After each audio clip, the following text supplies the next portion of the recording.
stack with you, a big part of JaRule's downfall, right? In regards to the whole music thing, the biggest issue I think that he had was he didn't see. The thing is that for artists to really do well and to really be relevant and be dominant, you have to have the streets to a certain degree, or street niggas have to be able to play some of your music. And that's another lane. Yo, Kendrick actually don't got as many like hood looks as Drake. Drake got mad hood looks. You know what I'm saying? And really, like that's really what made Drake nice in the whole. Cause I mean, cause when Drake got around niggas like Thug, niggas like Two Chains, you can hear the influence. You start hearing his flow and the things he says, cause he also the rapper also has to be conscious of what are you talking about. All right, and don't get me wrong, it doesn't have to sound like you're talking about a whole lot, but at least you need to have an idea of what is this song about for you, right? But anywho, but and I bring it up because you have to understand again, being able to make choices, and men have to make correct choices, and there's more weight to all of men's choices. The world cannot go round, the world cannot exist as we know it right now if men don't make the right choice of I'm going to work today. Right, but anyway, going to my next point about JaRule. So JaRule with his fall off, right? I mentioned the whole street things because Ja didn't really have the streets, so Ja wasn't. So by that back at that point, right? You having the streets spoke to you, it meant that literally, but it also meant that the niggas who were buying the mixtapes, the niggas in the hood, were also fucking with it. So it meant that you had all your bases covered. So you had to put out material for the masses, but also material for the hood.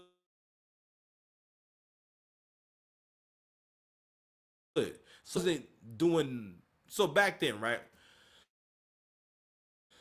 The ways you stayed tapped in and stayed relevant in the mainstream and in how can I say in the hip hop world is you had to go by flexing and drop a freestyle, right? Because that was the way to get the streets hot. Because they were gonna go ahead and clip that shit up. Today we call it clipping up, but they was gonna take that freestyle because somebody was gonna have recorded off the radio or the DJ themselves and put that on their mixtape, and that was always the coolest shit ever. I mean, it really still is. It's just that whether rappers got to realize that we in a different era, and y'all niggas may feel as though some of the best songs or the catchiest songs that or the most timeless songs are way behind us now. I'm not sure if these songs now are going to be timeless songs in terms of the newer artists, but at the end of the day, it's not. It's we have to contend or have to deal with the fact that if you rap or sing, you have to really come with that shit. If you come in with that shit, you can cut through millions of people. But you got to come with that shit. And so what we also seeing is like real talent, like a really talented artist, is very rare. So anyway, so I want to preface that with that, but also too, we got to think about what Ja's position was in the game and what 50's position was in the game.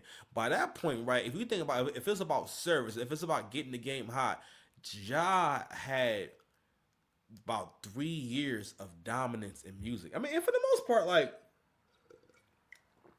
during the beef with 50, he was still hot. It was still like getting his name buzzing. It wasn't like he stopped selling records and everything. What really I think slowed Ja was those court cases. Because Murder Inc. had a lot of legal problems and whatnot. That he had legal problems, and don't get me wrong. As an artist, it's really hard. You need confidence to be able to put out music and go perform it and put it together and whatnot. One of the most confident things you could ever do, even if it's whack, is put together a rap. You understand me? So anywho, in terms of service, Ja gave the game a whole lot more than 50 did at that point. And actually, I want to argue that Ja probably gave y'all more years of hits. Like 50 had hits, but for the most part, if he was keeping it a stack, 50 in terms of like great verses, great features, great songs and whatnot. I mean, it's really those couple of years. It's really like those that like from if you. I mean, I would go from 50 cents to Future. I mean, that's really peak 50. I would say from '03 to '05. That's when 50 was really good, right? But also part of 50's downfall was that 50 wasn't trying hard enough to become a better rapper and make better music. You know what I mean? And I'm not sure why that is, but it just wasn't clear. Like, yo, I'm trying to make the best music possible. It just felt more like he always was coming from the standpoint of, I'm the guy that comes through and sells a bunch of records, and I'm the guy, or he changed how niggas even looked at albums, right? Because before 50, niggas didn't really talk about album sales as much. You got to realize, Get What You Die Trying did Michael Jackson numbers, and it's still probably, to me, that's one of the best hip hop albums probably ever. If I haven't heard that album in hella long. If you play What Up Gangsta right now on my soul, what up, blood? What up, gangsta? It said I walk around like I got an S in my chest. I was a fully auto and the vest in my chest. Man, DA, I want to play a court and I ought to duck a nigga down like it's a sport. Listen, let me tell you something. When I tell you that little girls in everywhere knew all the words to get Rich Dot trying, I'm trying to tell you it was a movement, man. But it was just those few years. Whereas Ja had a lot of huge records, right? The Christina Milian Between Me and You record, right? The Holla was kind of like before that, right? Then he went on just a crazy run. The Bobby Brown record, what I do, um, and I know you're getting bored. Wait, that was fire. You know what I'm saying? So he had this long run, and 50 really convinced everyone to hate JaRule.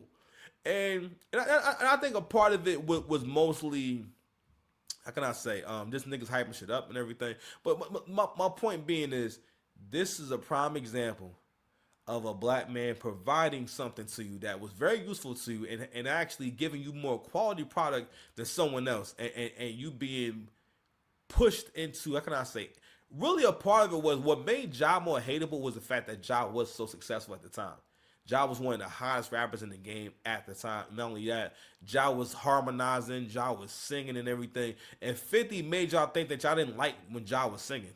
Even though 50 was singing on the same album. 50 was singing on 21 Questions, and then dissing Ja about singing on Back Down.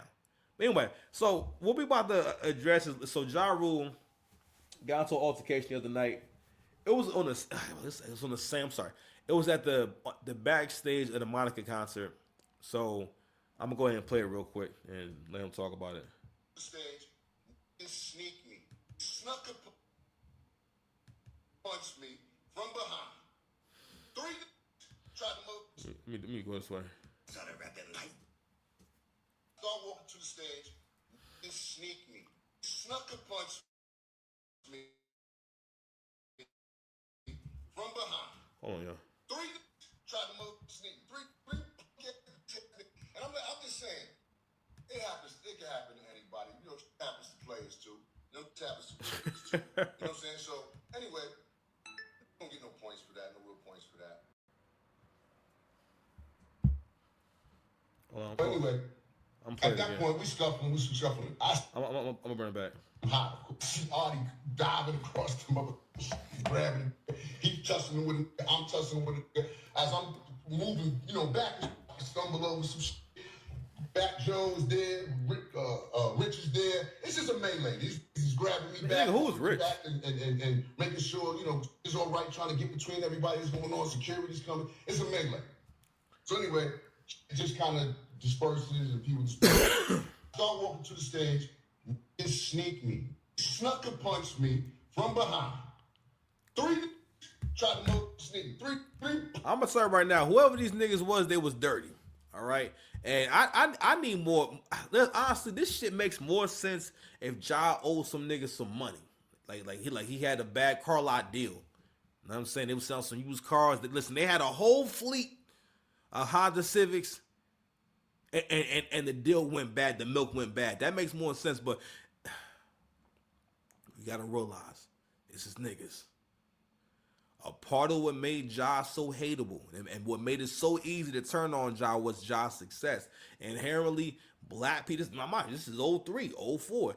Black people still don't even realize, nigga, you hate success. You associate everything negative about us with blackness. You know what I'm saying? You associate being ugly with blackness. You associate being poor with blackness. You associate being unable to have coherent sentences and speak as if you have sense with being black. You think that's black. You think that's blackness.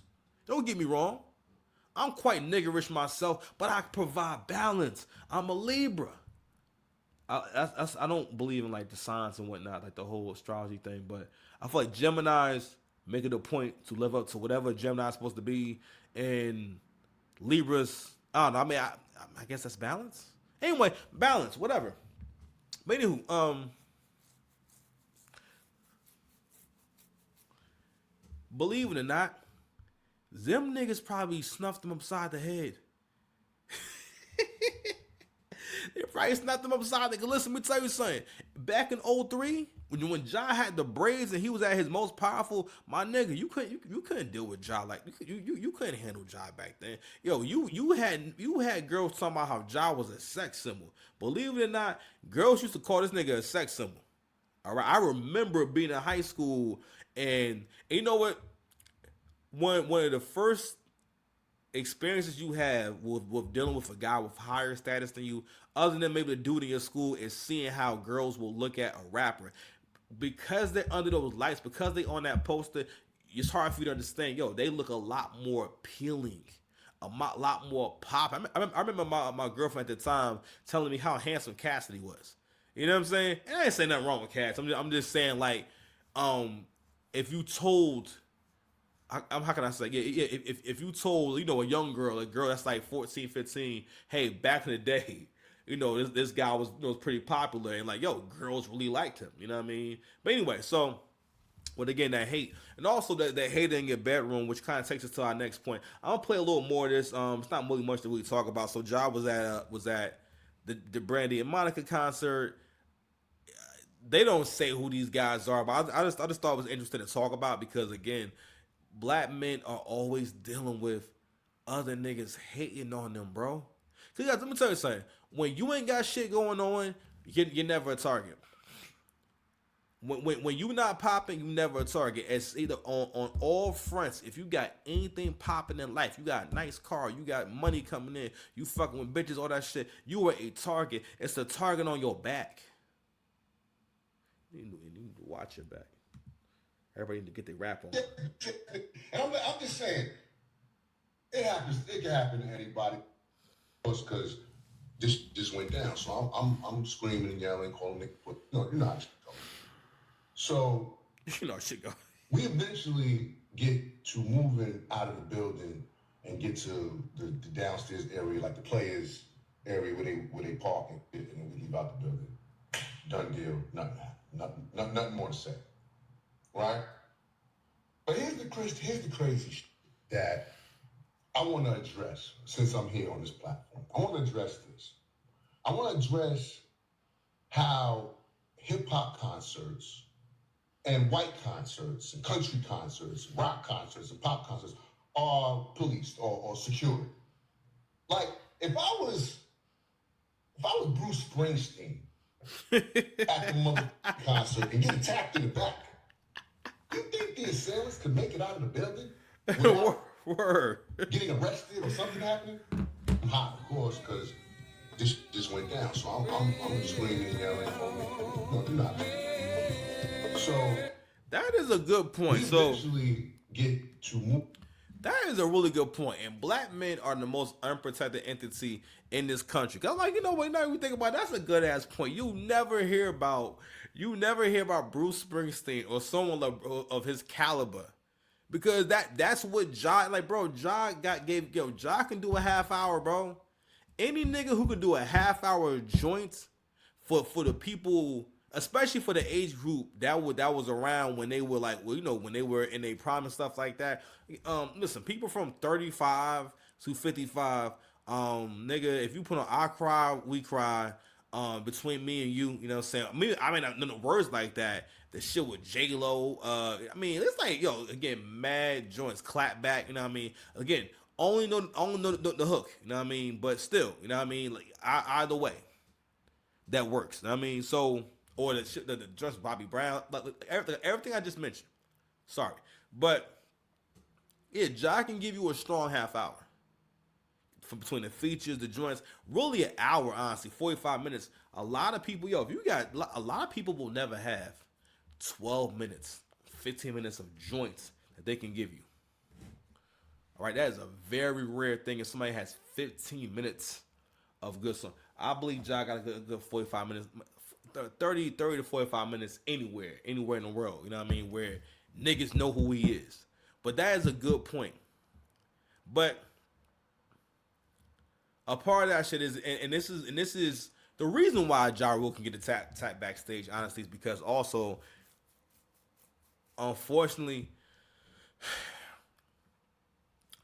black people got to realize that we have a lot to work on when it comes to relationships and when it comes to business. I feel like in this era, we have to kill the legacy of bad business in terms of doing a crappy job when it comes to how we produce things, how we put a storefront together, how we run things, how we hire people, how we train people. Everywhere I go, I see people with terrible training. You can tell no one took the time to train you and stand next to your ass and make sure that you are addressing the customers properly and cultivate a positive environment. Like the only time you really experience that shit is if you're in the suburb, maybe. And that all depends on what side the manager leans on. If the manager's more of a liberal manager, especially the manager's a woman, you know what I mean? Because again, she may feel like, oh, I don't want to do that. I don't have time for that shit. Figure it out. Because a lot of times, again, when they're running things and they're in charge of things, it's a lot. It's a lot to do, especially if it's a busy job where there's a lot of things they have to physically do. It's a lot to handle.